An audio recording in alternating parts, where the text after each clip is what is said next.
Eu quero compartilhar um pouquinho com vocês hoje sobre a palavra de Deus,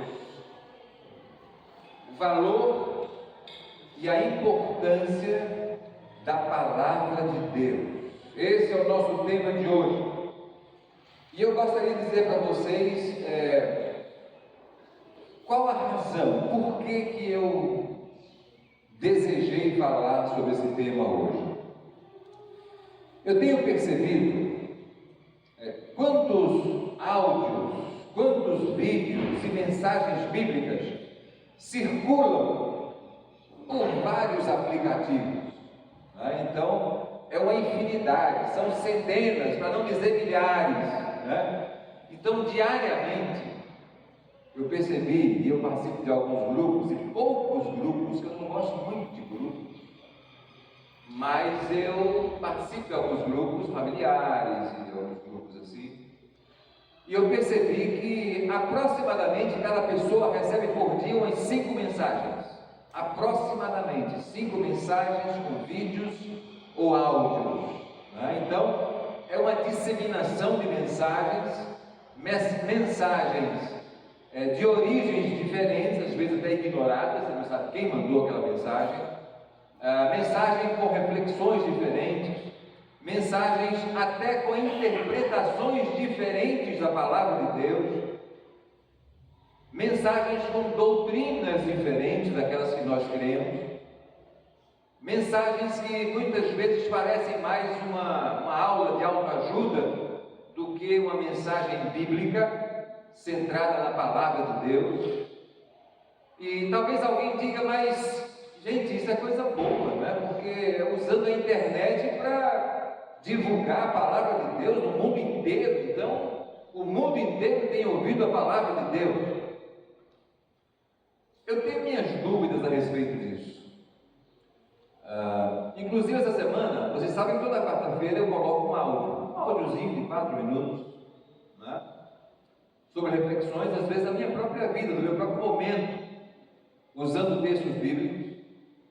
E eu, essa semana, estava bem desencantado, sabe? Quando vi que o áudio que eu mando, ele fica perdido no mar de áudios e vídeos, e eu digo, gente, eu não sei se alguém tem ouvido alguma coisa, No grupo Meditações que eu envio, tem aproximadamente 200 pessoas, que são pessoas da nossa igreja, e pessoas de família, pessoas de fora, que pediram para colocar o nome, porque querem ouvir os áudios. E eu estava dizendo, puxa, será que vale a pena? Porque é tanta coisa que as pessoas recebem, talvez vocês mesmos nem ouçam esses áudios, não sei nem quantos daqui ouvem esses áudios. E eu disse, eu não estou perdendo, porque dá trabalho, gente, sabe?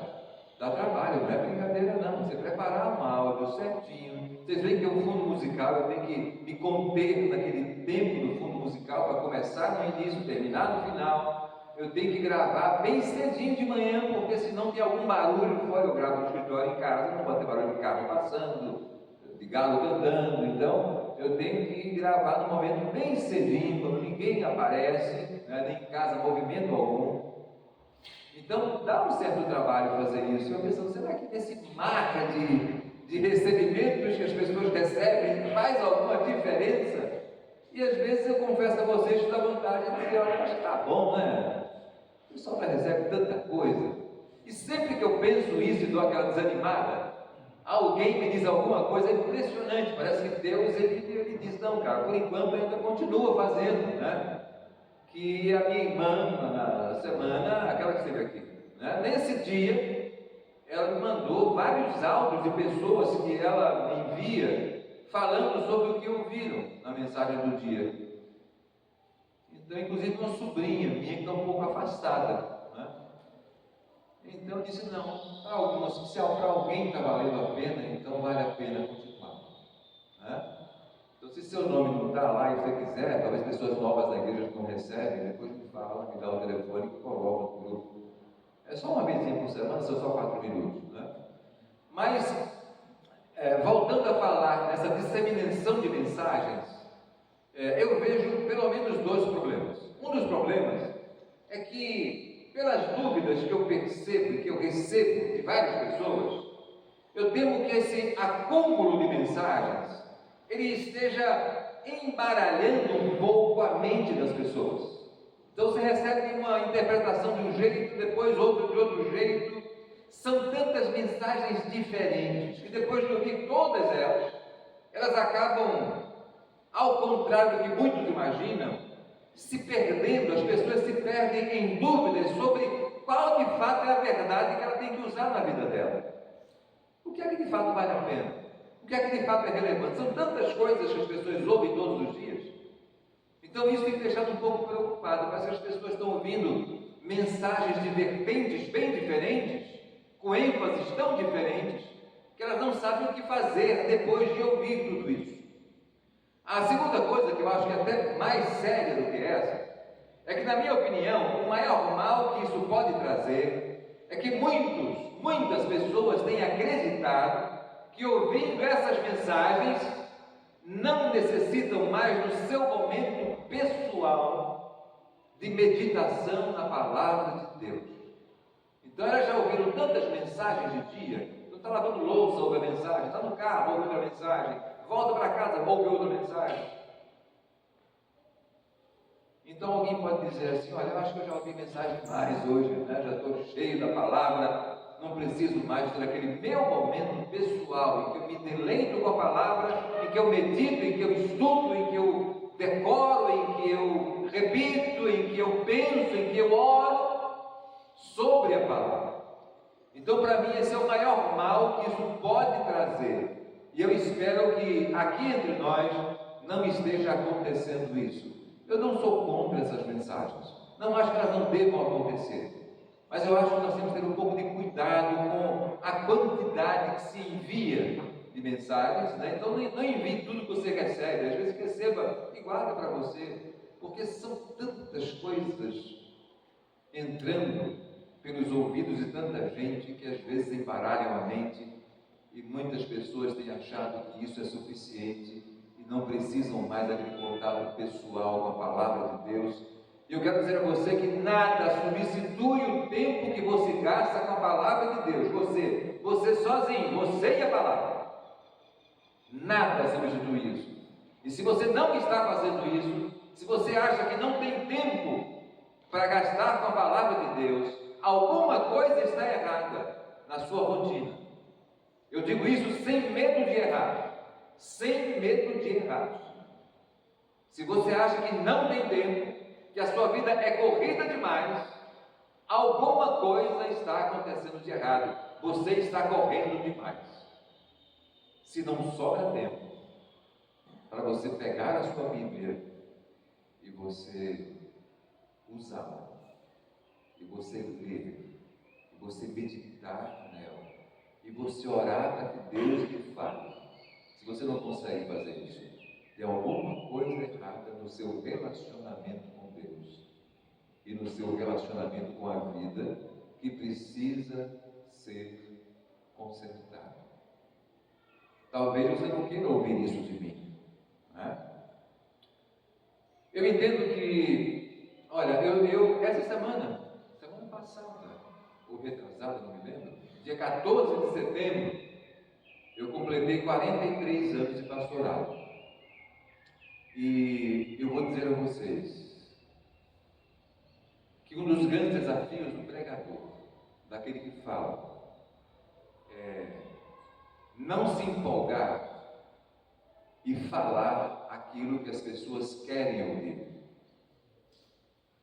mas falar aquilo que as pessoas precisam ouvir, que muitas vezes não é o que as pessoas querem ouvir. Nesses 43 anos pregando, e olha que eu preguei muitas vezes em muitos lugares, em muitas igrejas, para mim esse sempre é um momento tenso, nunca é um momento tranquilo. Olha, eu faço isso há 43 anos. Nunca é aquele momento em que eu estou totalmente tranquilo. Não, a responsabilidade é grande demais. O peso é muito grande. Eu não tenho que falar o que eu acho. Eu tenho que falar o que a palavra de Deus ensina. Eu não tenho que falar aqui o que o teólogo fulano falou, ou o que o filósofo disse. Eu tenho que dizer o que a palavra ensina. Eu tenho que falar da minha experiência com a palavra de Deus.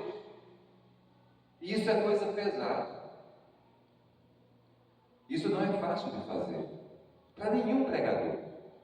Para nenhum pregador.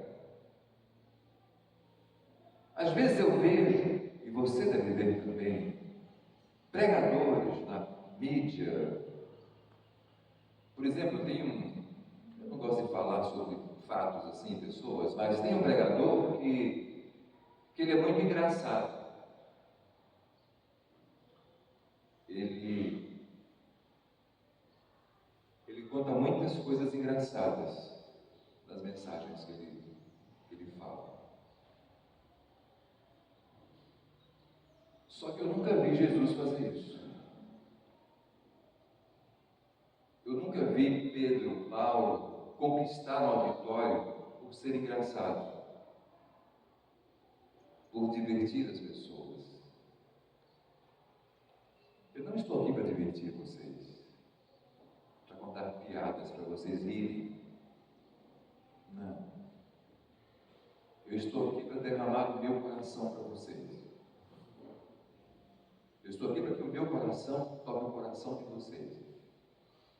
Não para que a minha mente toque a mente de vocês. Eu não tenho a necessidade de convencer vocês de nada, intelectualmente falando. Eu não tenho que provar nada para vocês.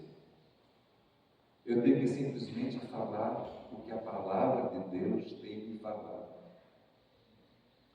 E eu confesso a vocês,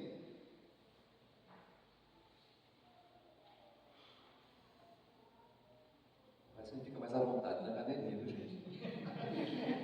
Ela tem um poder dela. E eu quero dizer a vocês o seguinte, que eu sempre quero falar dentro da palavra e quero que essa palavra chegue ao seu coração.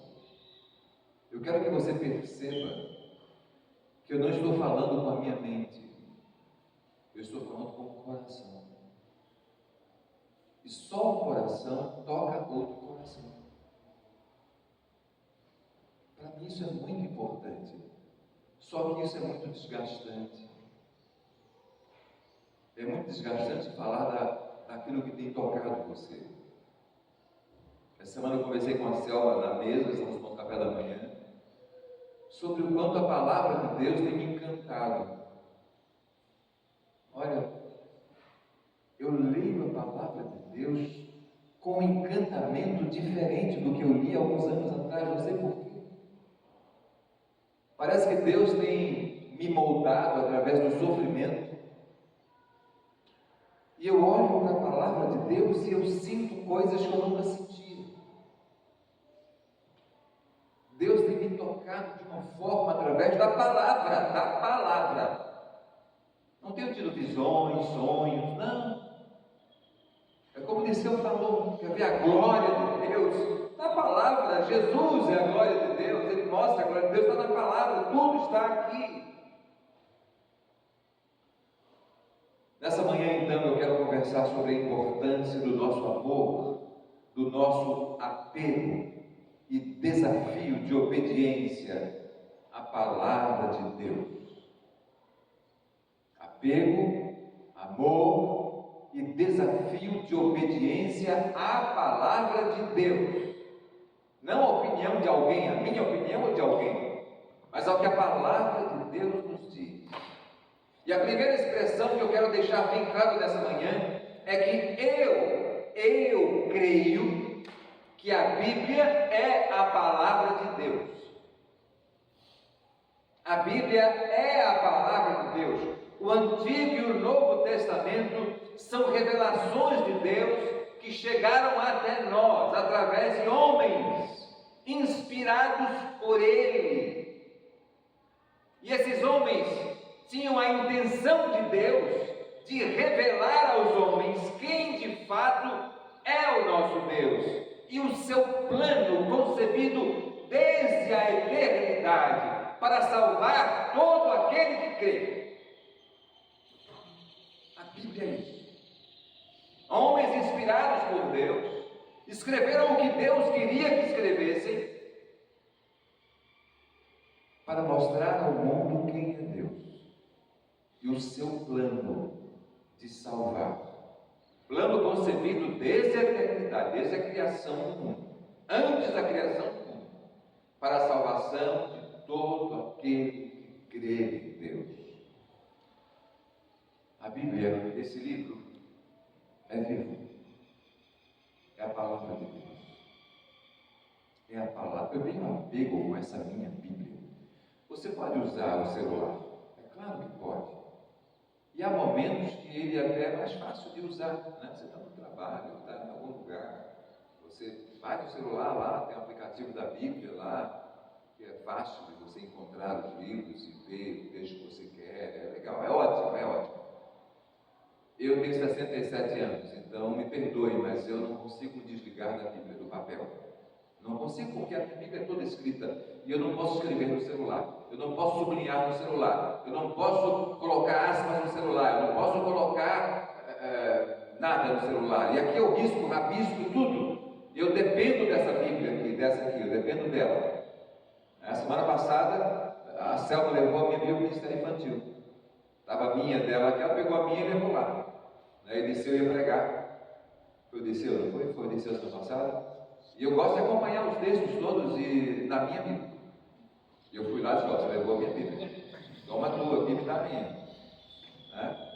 Porque a minha, ela me conhece, eu já conheço. Existem dezenas de traduções da Bíblia hoje. Dezenas. Né? E eu entendo que todas elas são boas. As traduções foram feitas, realizadas por equipes, pessoas, pastores, teólogos sérios, todas elas com pessoas bem intencionadas, tentando trazer para a nossa língua, de maneira mais fácil, a palavra de Deus. Então, para mim, todas elas são válidas, todas elas, cada uma com a sua ênfase especial, mas todas elas têm o mesmo espírito, todas elas têm. Existem traduções e versões. As versões são diferentes traduções. A tradução é do original grego, hebraico, para o português do Brasil, né? As versões já são uma tradução já feita e melhorada, colocada outros termos. E quanto mais você trabalha, mais você interpreta. Então as versões são um pouco mais interpretativas. Por isso que elas são interessantes, mas não pode ser a base para a gente. Mas as traduções são todas traduções. Mas mesmo as versões também são bem intencionadas. Foram feitas por homens de Deus que também querem tornar mais claro, mais atualizado o conteúdo que é um só da palavra de Deus. Então eu respeito todas elas. Eu utilizo, como vocês sabem, e eu incentivo vocês a utilizarem, né, embora cada um diz o que quer, a nova tradução da linguagem de hoje. Para mim é perfeita, é ótima. Eu uso também a tradução Revista e Atualizada, de Almeida. São duas traduções que eu uso. Existe a Nova Almeida também agora, que é também essa atualizada, mas mais atualizada ainda, porque a tradução de Almeida foi traduzida do grego e hebraico para o português em Portugal e foi abrasileirada para o brasileiro, né? Mas foi traduzida inicialmente em português de Portugal. Então tem muitas expressões nela que, embora sejam corretas, não são tão fáceis para nós entendermos, especialmente para as pessoas mais novas, né? Inacessível, né? O mancebo de qualidade. Então são palavras que não são usuais, né? Segunda pessoa do plural, toda ela em voz. Nós não falamos assim, falamos você. Então, a linguagem de hoje tenta trazer um pouco mais para o brasileiro. É por isso que eu gosto dela. Mas eu utilizo também a de Almeida. Toda a que você utilizar está ótima. Não se preocupe com isso. Tá bom? Agora, eu quero passear um pouco pela Bíblia, mostrando o valor da palavra e o que a própria palavra diz da palavra, né? Então eu quero começar com a importância da palavra de Deus na antiga aliança, no Antigo Testamento. Vamos ver como a palavra de Deus era tratada pelo próprio Deus para o seu povo. Moisés o chamado para tirar o povo do Egito, o que é que Moisés nos fala na Bíblia? Nos fala sobre a criação, né? No princípio criou Deus os céus e a terra. A terra era sem forma e vazia, e o Espírito de Deus se movia na superfície das águas. Eu me arrepio quando leio, quando menciono isso. Não sei quantos de vocês assistiram o livro de Eli. Quem lembra do livro de Eli? Você precisa assistir esse filme, é muito interessante. É um homem que ele protege a Bíblia, né? Ele protege a Bíblia numa época diferente. Parece que houve uma devastação no mundo, eu não entendi muito bem esse começo, mas eu sei que ele são poucas pessoas no mundo e ele, tudo destruído, e ele sai para chegar num lugar, no mosteiro, para que divulgar, para que esse livro não se perca. E durante a ida dele para lá, muitas coisas acontecem, ele é ferido, e ele acaba chegando lá muito ferido, mas com o livro. Aliás, sem o livro, né? Roubaram o livro dele. Isso, sem o livro na mão, mas ele chega lá com o livro na mente, no coração. E ele, ferido, se deita e começa a dizer, né? Talvez seja errando algumas coisas aqui, mas é o resumo disso. Ele começa a dizer: no princípio criou Deus os céus e a terra. E as pessoas escrevendo o que ele dizia, estava tudo na cabeça dele. Claro, é uma ficção, isso não é verdade, né? É uma ficção, mas é muito bonito quando ele começa a recitar a Bíblia. Ele começa a recitar a palavra de Deus da maneira que ele tinha entendido, e foi muito bonito esse filme. No final dele é muito bonito. Então, voltando ao texto aqui, Moisés, ele fala sobre a criação no Pentateuco, os 5 primeiros livros da Bíblia. Ele fala sobre os patriarcas e fala sobre a peregrinação até a terra prometida e fala sobre a lei de Deus para o povo. Lá em Deuteronômio, e por coincidência, eu estou lendo, estou meditando diariamente, e eu quero sugerir a você que você, quando for meditar na palavra, não pegue um texto hoje, outro amanhã, um livro hoje, outro amanhã, mas pegue um livro e comece a meditar nele, leia um capítulo por dia. Tá bom, um capítulo por dia. E você vai entrando no contexto daquele livro.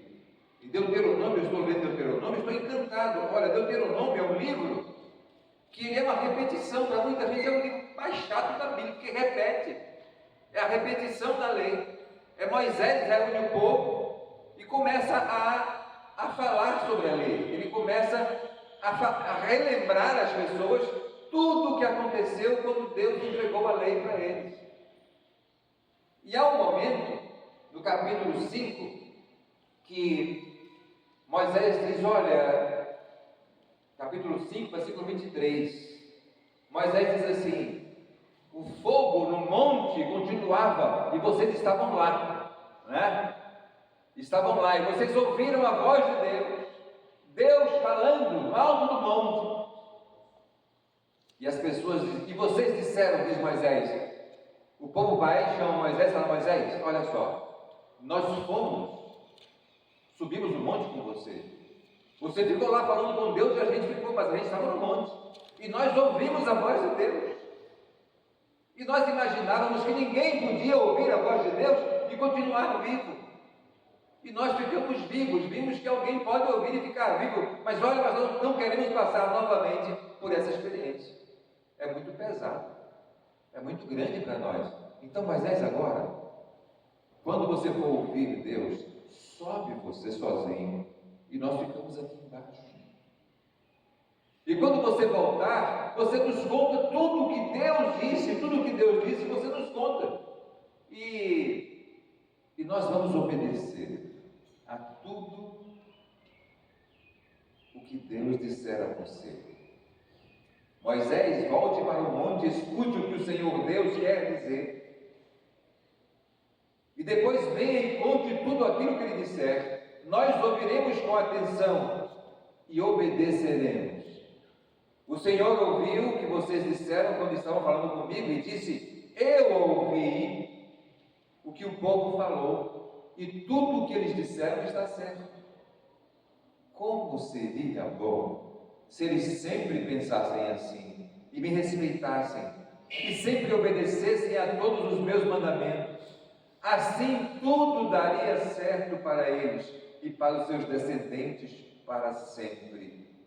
Vá, Moisés, e mande que o povo volte para as suas barracas, mas você fique aqui comigo, e eu lhe direi todas as leis, ordens e mandamentos. Ensine-os ao povo, a fim de que eles obedeçam a todas essas leis na terra que eu estou lhes dando para ser deles. Povo de Israel, faça tudo para cumprir todas as leis que o Senhor nosso Deus lhes deu. Nunca deixe de fazer exatamente o que Deus manda e nunca se desvie do caminho que Ele lhe mostra. Assim tudo correrá bem para todos vocês e vocês viverão muitos anos na terra que vocês vão possuir. Deus ao povo, parece um lamento de Deus, né? Deus ouve o que o povo diz, e o que é que o povo diz? Vamos obedecer a tudo, Moisés, que você disser que Deus falou. E Deus diz: ah, se esse povo me obedecesse, se esse povo cumprisse tudo isso que está dizendo, eu sabia como seria a vida deles. E Deus disse isso: se esse povo, na verdade, me entendesse, se esse povo me ouvisse. Continuando, capítulo 6 de Deuteronômio, é um texto bem conhecido. Moisés disse ao povo: são esses os mandamentos e as leis que o Senhor nosso Deus mandou que eu ensinasse a vocês. Vejam, eu estou lendo tudo isso, mostrando como a palavra de Deus era tratada, a importância que era dada. Nosso Deus mandou que eu ensinasse a vocês, portanto obedeçam esses mandamentos na terra em que vão entrar e vão possuir. Temam o Senhor nosso Deus, vocês, os seus filhos, os seus netos, e cumpram sempre todos os mandamentos e leis que eu lhes estou dando, e assim vocês viverão muitos anos. Povo de Israel, tenham cuidado de cumprir a lei de Deus.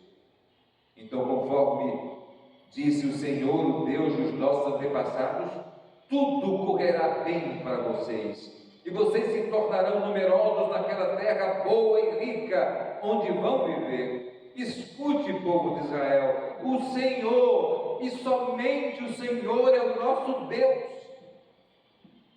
Portanto, amem o Senhor nosso Deus com todo o coração, com toda a alma e com todas as forças. Guardem sempre no coração as leis que eu lhes estou dando hoje, e não deixem de ensiná-las aos seus filhos. Repitam essas leis em casa e fora de casa, e quando se deitarem e quando se levantarem, amarrem essas leis nos braços e na testa, para não as esquecerem, e as escrevam também nos batentes das portas das suas casas e nos seus portões. Sabe, eu leio essas coisas assim, digo: meu Deus, eu vou fazer isso, sabe, eu vou fazer isso, eu vou levantar de manhã, eu vou dormir à noite, antes de conciliar o sono, eu vou dizer algumas coisas para Deus. E quando eu acordar, a primeira coisa que eu vou fazer é dizer algumas coisas para Deus. Deus quer que a gente lembre sempre. O texto diz isso, né? Lembrem sempre, lembrem sempre, lembrem sempre. Como a palavra de Deus manda a gente se lembrar.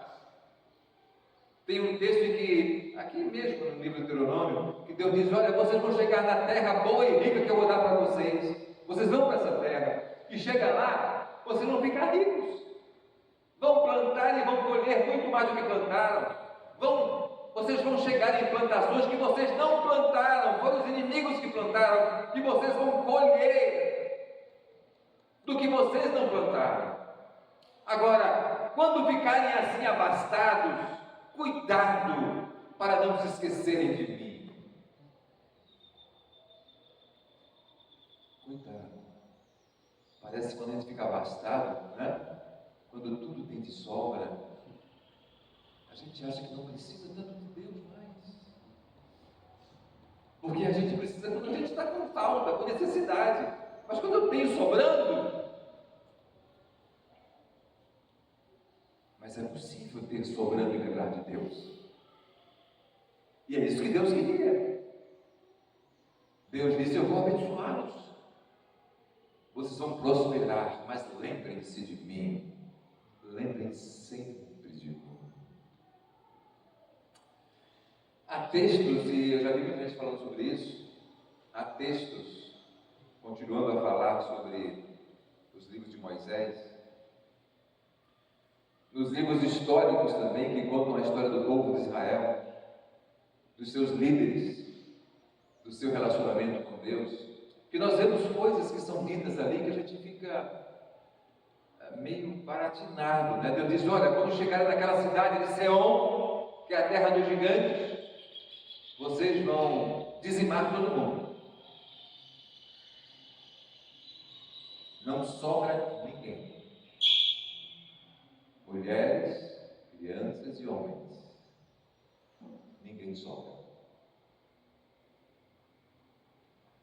E eu fiquei pensando, Senhor, eu fiquei indagando por que Deus está dizendo isso, sabe? As mulheres e as crianças podiam ser poupadas, as crianças que não sabiam por que aquilo, não tinham nada a ver com aquilo. E Deus dizia: não sobra ninguém. Mas depois o texto nos esclarece por que Deus fazia isso. Mas mesmo assim a gente fica com a pulga atrás da orelha, a gente fica meio assim: puxa, Senhor, não tinha outro jeito. Deus diz: olha, está lá em Deuteronômio: dizem todos, porque se vocês ficarem com esse povo no meio de vocês, vocês vão se casar com as mulheres deles e vão adorar os deuses deles. Então que não sobra ninguém, porque eu não quero dividir vocês com nenhum ídolo. Eu não entendo isso. Humanamente a gente fica meio sem entender isso, né? Mas eu creio pela fé que Deus estava fazendo o que era certo. Deus dizia o que era certo. E eu creio nisso, porque isso é palavra de Deus. Há muita coisa que eu não entendo, mas eu creio pela fé que isso é palavra de Deus. E depois dos livros históricos que falam sobre a trajetória do povo, os reis, Davi e outros reis, Saul, e contam a história dos reis e as histórias dos juízes, vem os livros de sabedoria, os livros poéticos, que falam sobre a vida, sobre os sentimentos, as sensações dos seus autores, sobre a grandeza de Deus e a importância da sua palavra. O livro dos Salmos, que falam sobre a maravilha do poder de Deus, o quanto Deus é importante na vida de Davi, que foi um dos maiores autores de Salmos, foi Davi.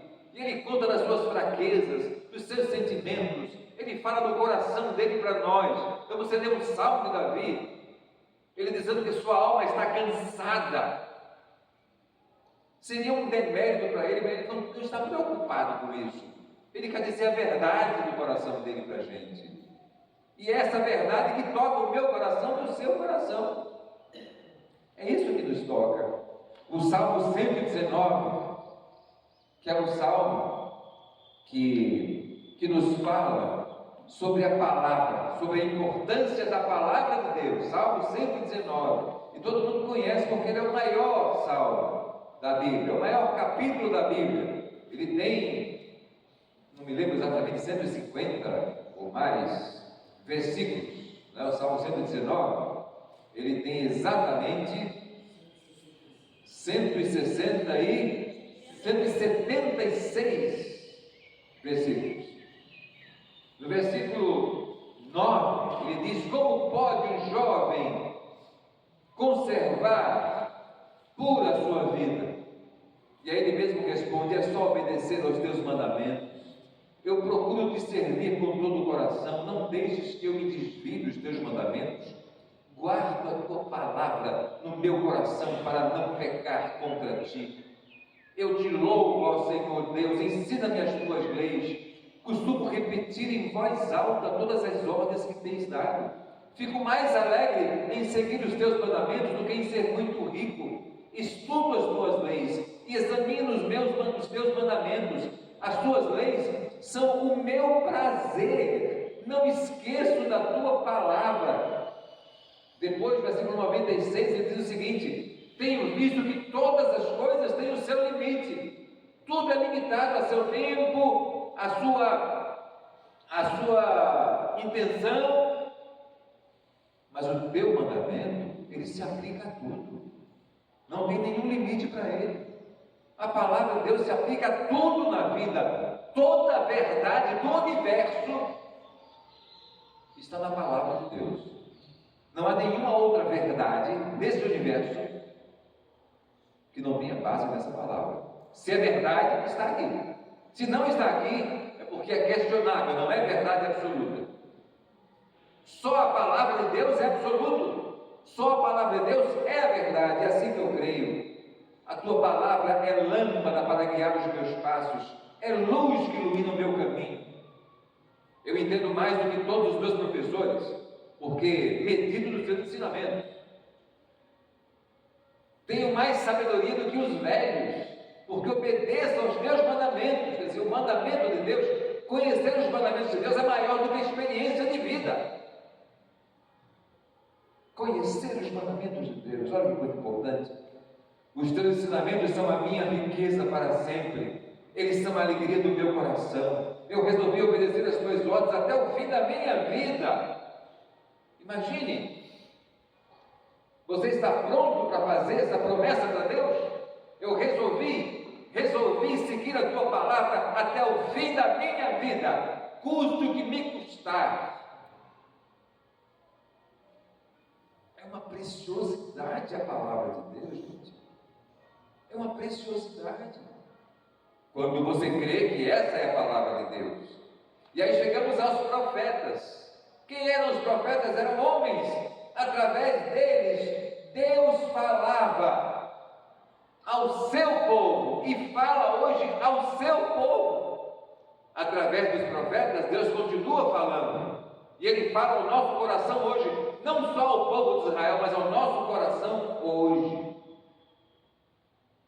Os profetas são a boca de Deus, falando diante da realidade do povo. Cada profeta fala diante de uma realidade que o povo vivia. E ele toca na sua realidade também, e na minha realidade, porque na verdade as realidades se assemelham. O que o povo de Israel vivia tem muito do que nós vivemos hoje. As coisas não mudam, nada acontece novo sobre a terra, tudo se repete. Então, tudo que os profetas falaram ao povo, dentro da realidade deles, ele fala hoje para mim e para você. Eles nos tocam o coração também. Isaías diz, alguém diz, ou anuncia a mensagem. O que devo anunciar, eu pergunto, anuncie que todos os seres humanos são como a erva do campo, e toda a força deles é como a flor do mato. A erva seca e as flores caem quando o sopro do Senhor passa por elas. De fato, o povo é como a erva seca, a flor cai, mas a palavra do nosso Deus dura para sempre. O que é que eu quero mais? É uma palavra que dura para sempre. Eu tenho que ter na minha vida, no meu coração, eu tenho que olhar para ela como um tesouro. Quando eu creio que essa palavra é a palavra de Deus. Gente, isso é maravilhoso, isso é encantador. Isso tem que tocar você. Isso tem que mexer com a sua vida. Você precisa pensar até que ponto eu tenho sentido isso, até que ponto eu tenho levado a sério dessa maneira a palavra de Deus. Porque muitas vezes a palavra de Deus diz algo e eu falo, mas para o nosso tempo isso não dá, eu não posso fazer isso, não vai dar certo nos dias de hoje. Como não? A palavra de Deus dura para sempre, é eterna, a verdade é eterna. Talvez os métodos mudem, as formas mudem, mas o espírito da palavra é o mesmo. O que Deus quer de você e de mim é o mesmo que Ele queria do povo de Israel, lá na antiga aliança, no Antigo Testamento. Preste atenção a isso. Agora chegamos, depois de vermos suavemente, resumidamente, todo o Antigo Testamento, Nós chegamos ao Novo Testamento, a nova aliança de Deus com o povo. E aí chegamos nos Evangelhos. Os Evangelhos nos falam o quê?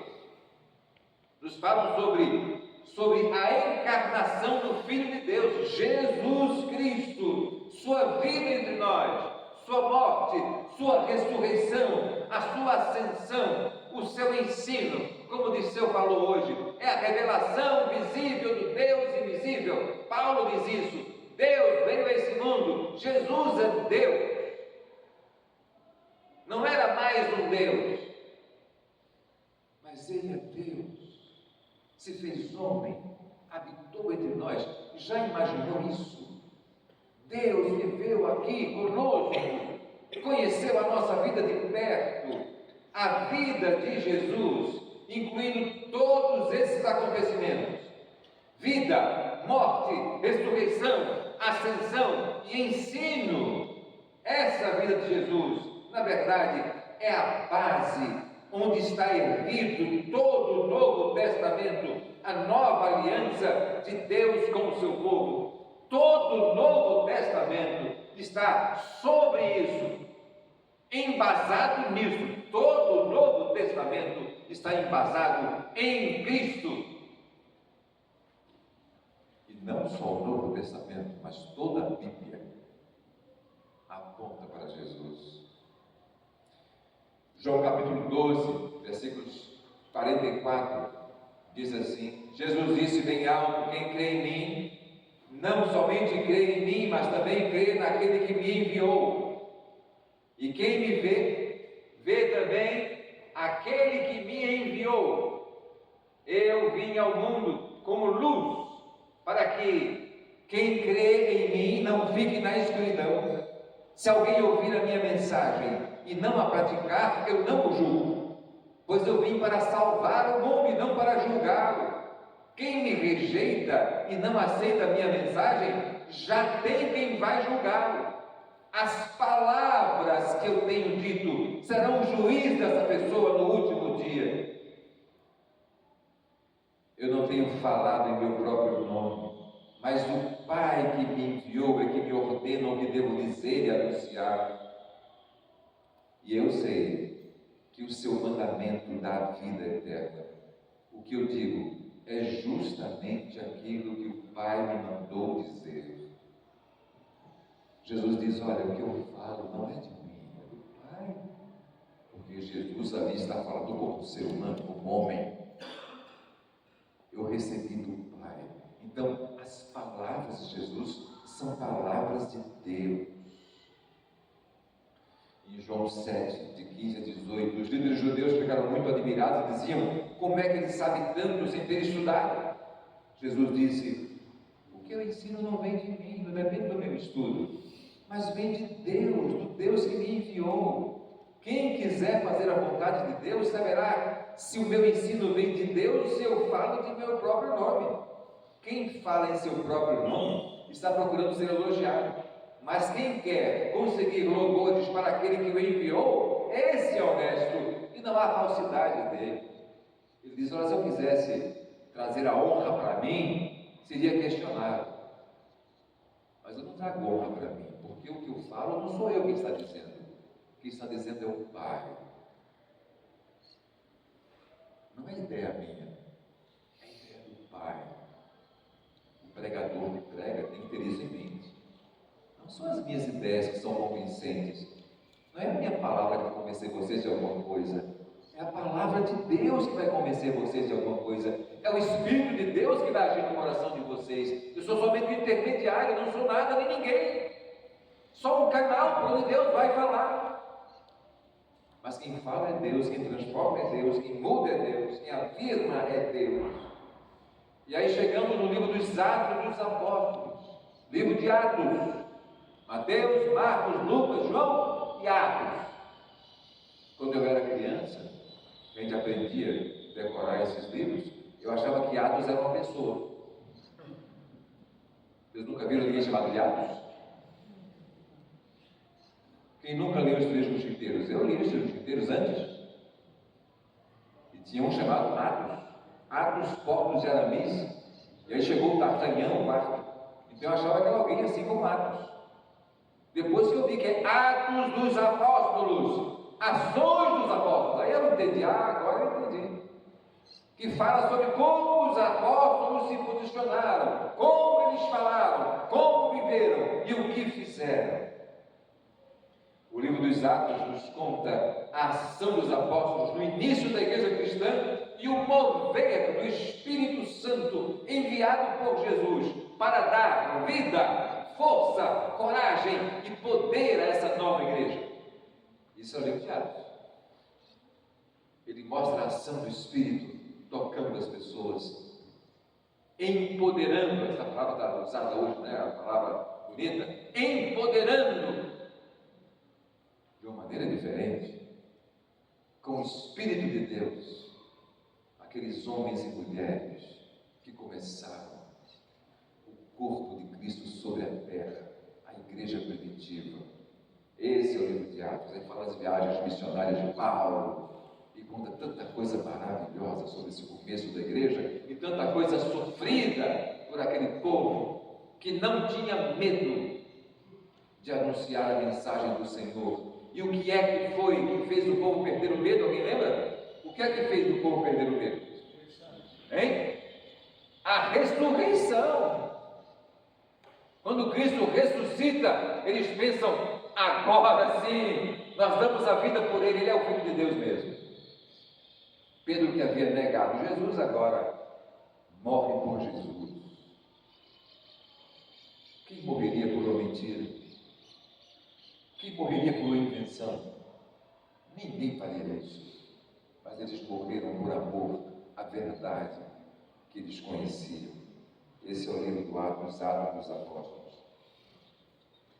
Chegamos então às cartas de Paulo, Pedro, Tiago, João, Judas, refletem o olhar de cada um desses homens inspirados e cheios do poder de Deus, um olhar para a vida e o ensino e as palavras de Jesus.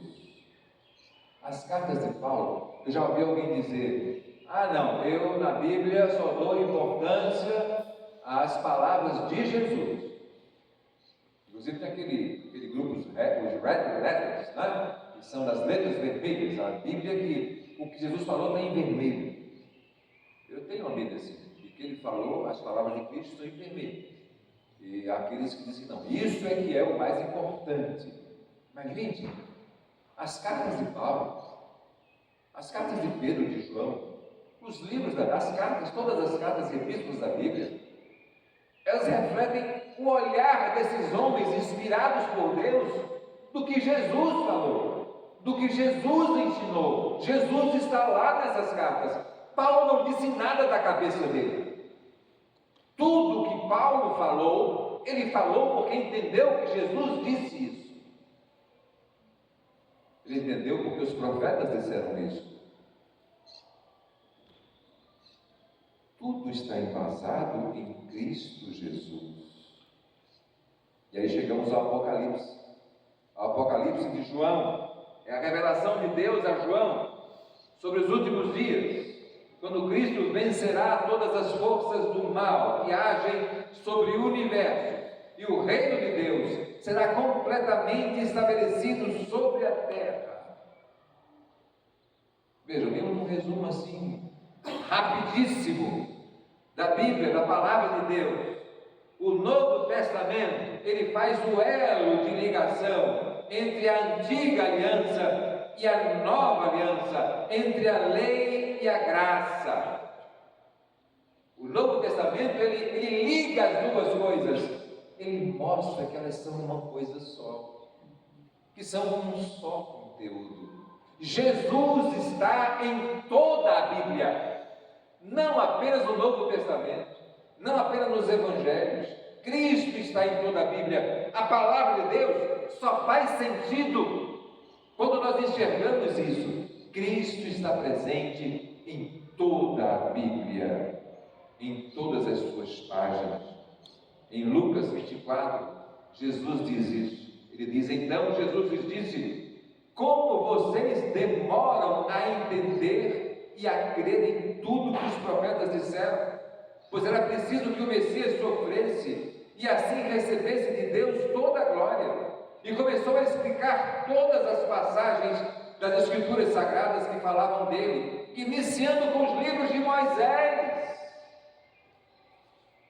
e os escritos de todos os profetas.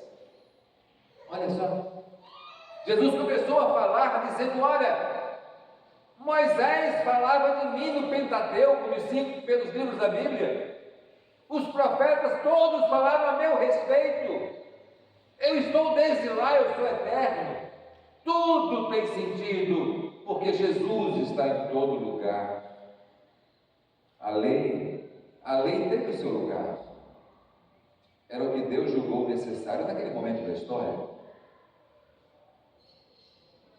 A lei foi dada por Deus.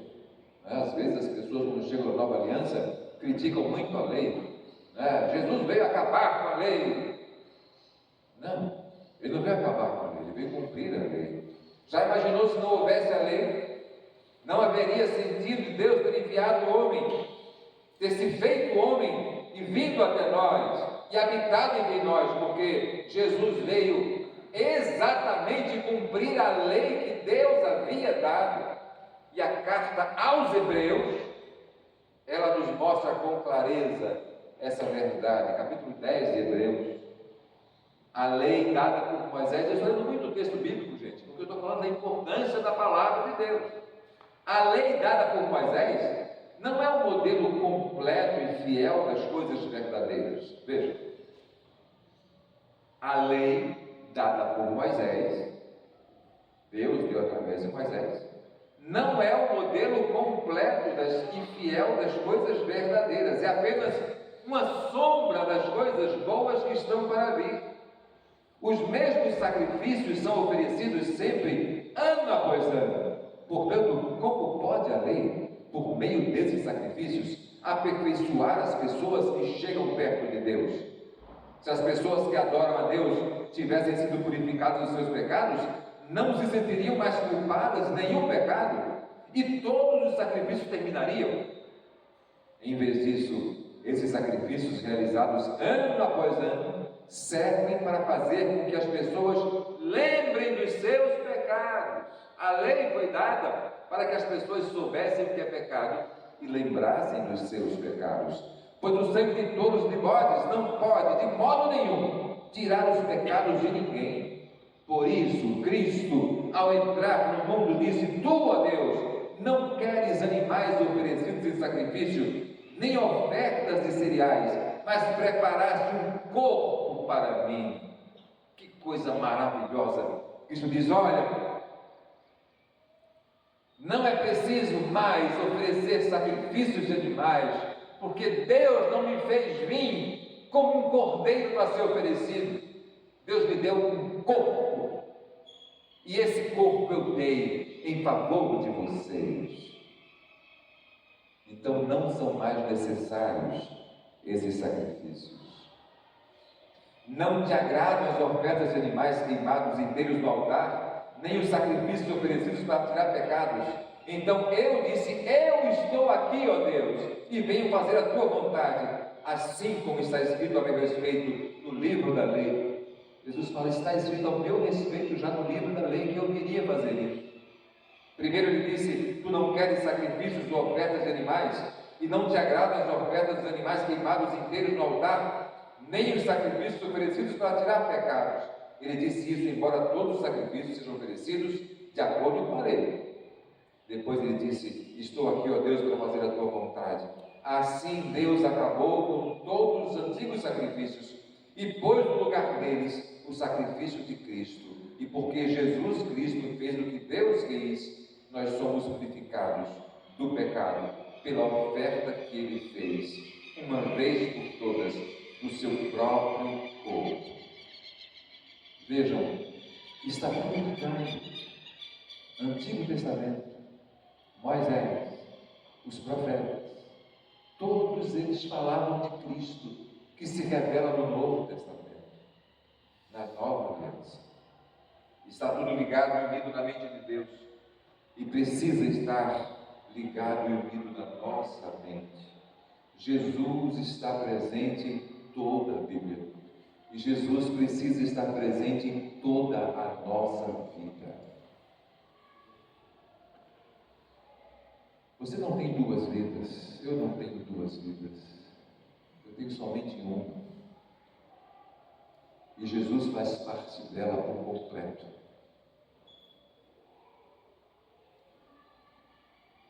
Não dá para desmisturar, sabe? O meu trabalho está misturado com Jesus Cristo, com a Bíblia. O seu também está. Não somente o meu. Os meus relacionamentos estão misturados com Jesus Cristo. O seu trabalho, seja ele qual for, seja você o que for, ele precisa ter Jesus Cristo dentro dele. E as pessoas precisam ver isso na sua vida, na minha vida, porque é tudo uma coisa só. Assim como a Bíblia é uma coisa só, a minha vida também é uma coisa só, precisa ser uma coisa só. Entendem isso, gente? Não pode ser, no meu trabalho, eu não vou misturar trabalho, né? Não existe, já está misturado. Se você é um cristão, já está misturado. Porque você é um cristão onde você estiver, a palavra de Deus vai ser a sua palavra. As intenções de Deus vão ser suas intenções. Se você é cristão, é assim.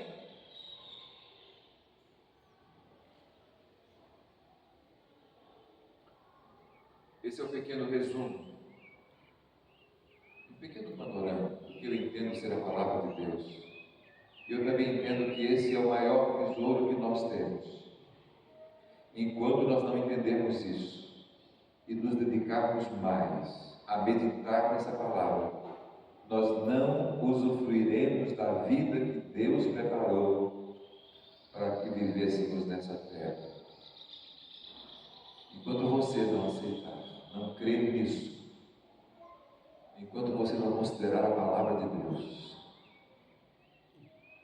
como palavra de Deus, enquanto você não usar na sua vida a palavra de Deus, enquanto você não meditar na palavra de Deus, enquanto você não conhecer a palavra de Deus como precisa conhecer, enquanto você não se desafiar a obedecer a essa palavra,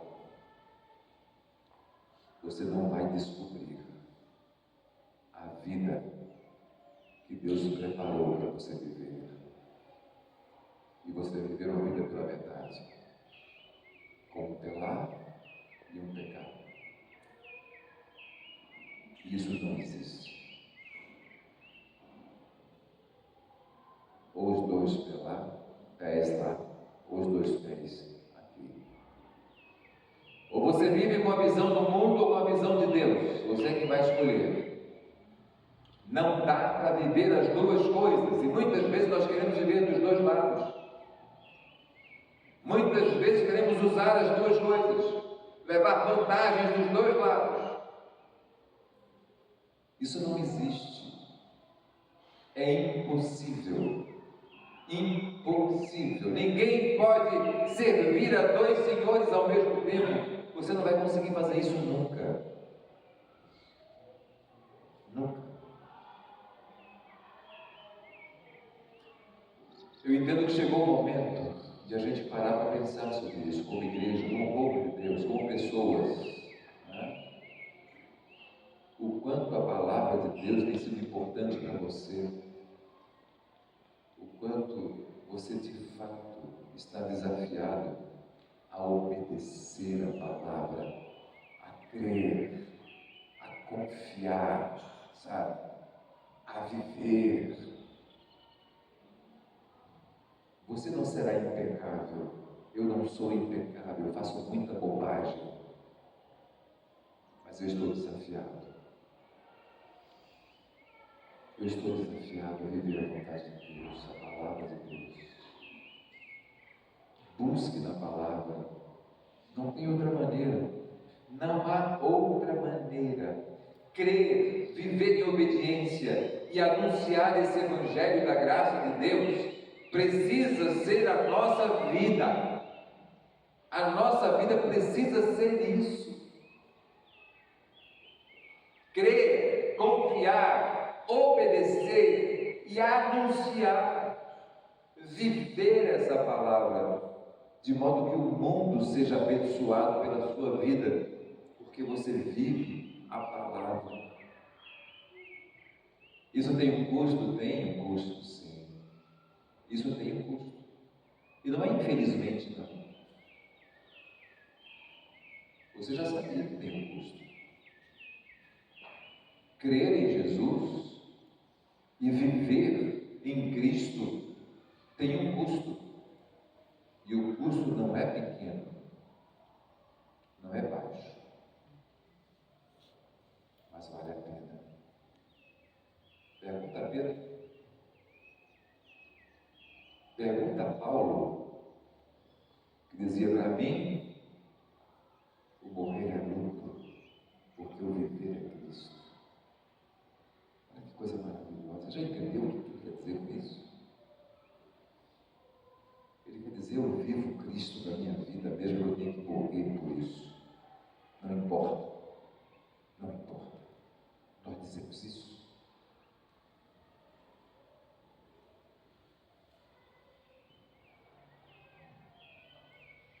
A palavra de Deus nos diz que Deus nos deu o poder pelo seu Espírito para vivermos isso. Distribuiu dons entre nós para vivermos isso. Deus nos deu tudo isso. Eu sei, gente, eu sei que esse é um grande desafio. Eu sei. Mas eu quero tocar no seu coração com isso, sabe? E nas mínimas atitudes, nas mínimas ações, nós possamos pensar como Jesus faria se estivesse no meu lugar. Como é que ele falaria isso? Ele diria: sabia a verdade que eu vou dizer? É mais ou menos verdade, mas é uma meia verdade. Ele faria isso?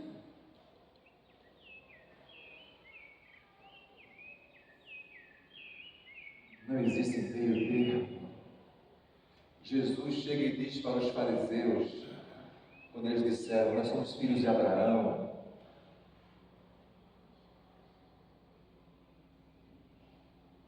Jesus disse: vocês não são filhos de Abraão. Se vocês fossem filhos de Abraão, fariam o que Abraão fez. Vocês são filhos do diabo. Porque o diabo é assassino e vocês querem me matar. O diabo mente e vocês estão mentindo para o povo, colocando cargas sobre eles que não são deles, não são minhas, dizendo que são minhas. Minha carga é leve. Vocês não são filhos de Deus. Não existe meio termo. Eu sei que é uma palavra dura essa, né? Ou eu sou filho de Deus ou filho do diabo. Não dá para servir os dois. Servir ao mundo é ser filho do diabo, porque o mundo está morto no diabo, no maligno.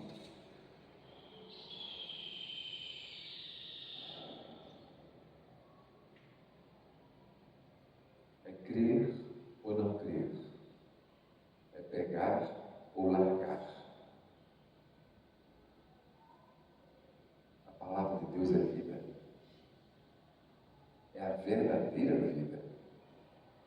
Muitas vezes nós nos iludimos com o que o mundo oferece, achando que a verdadeira vida está lá, nas conquistas do mundo, nas coisas que eu posso conquistar aqui.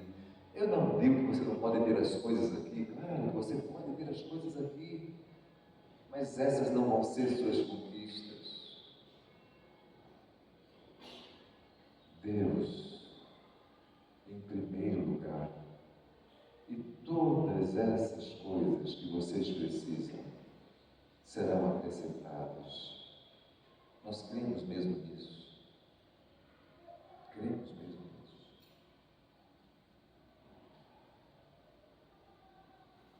nós temos em nossas mãos um tesouro.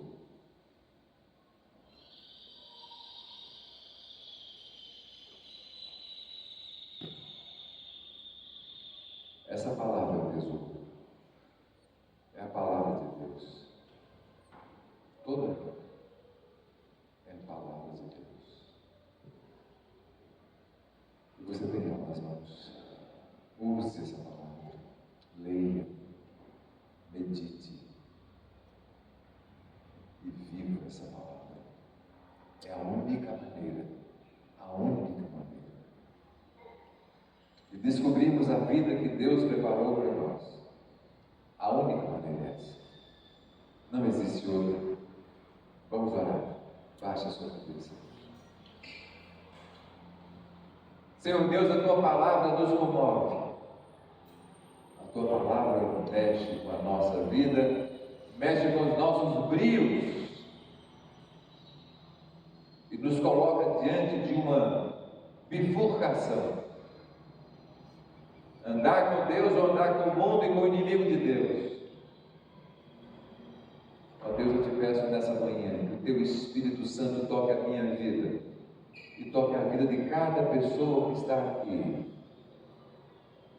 para que nós possamos escolher andar com Deus de verdade,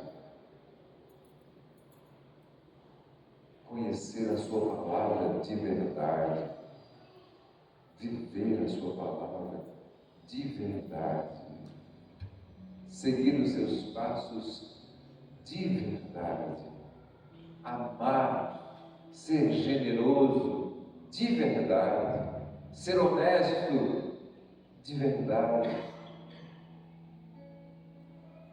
amar o Senhor de verdade, confiar no Teu amor, no Teu cuidado, descansar no Teu cuidado. Ajuda-nos, Pai. O Senhor conhece a nossa fragilidade, mas também sabe do nosso coração, sabe o quanto nós queremos, desejamos fazer a coisa certa, do jeito certo, com a motivação certa.